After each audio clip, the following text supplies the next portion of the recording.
It's Dog and Fox in the morning here on Wall to Wall Country, Walls 102. Actually, you should just call it Fox in the morning because Chad's taking an early weekend.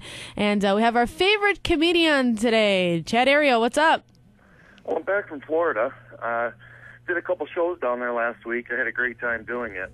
But the trip down there was terrible, absolutely terrible. It started with my layover in Atlanta. I don't know if you've ever been through that airport. No, just through the city. Most people hate the hassle of going through security, and I usually don't have a problem. And this time was really no exception.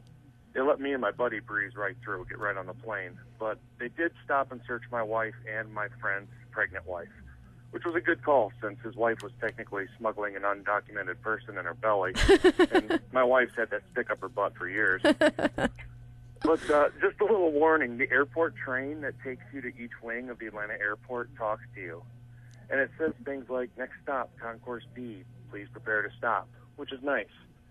But if you try to hold open the door so an old lady can get in, it'll announce loudly, you are being delayed because someone has interfered with the closing of the door, which is basically the train calling me a jerk in front of everybody. And worse yet, those doors don't just pop right open like when you stick your arm in them like an elevator. They'll slam shut on whatever is in their way. Ow. So not only is the train calling me a punk for holding everybody up, it sucker punches me for trying to help a senior citizen. And when I get off the train, I'm rushing to make my connecting flight, and one of my biggest airport pet peeves slows me down.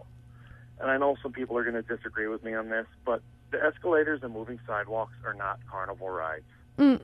I mean, do you see rednecks selling corn dogs or lemon shake-ups at the airport? No. Then move your butts out of my way so I can get to my gate quickly. And luckily for me, I did make my connecting flight to Florida on, I think, what was the smallest plane that Delta owns. Mm. This thing was so small, I think they used it to crop dust the fields before they picked us up. This is sad. I had to use the restroom halfway through the flight, and I wish I was making this up. I actually got stuck in the bathroom. No way. I'm 6'1", 250 pounds. The ceiling in this thing was slanted so much it touched my shoulders in front of me. And the door opened inward, so when I tried to get out, it pinned me to the wall. Mm. I had to ask a flight attendant for help, which was awkward enough before he winked and asked if I was in the Mile High Club. No joke. Oh, boy. All right, well, do you have a couple of shows lined up? I had a couple this weekend I had to cancel that were on my website and Facebook page, but I've got my next one next Friday, the monthly show that I produced with another really good comic, Mark Placek, the Anything Goes show at the Edge in Chicago. All right, well, have a good weekend. We'll talk to you next week, okay? You too.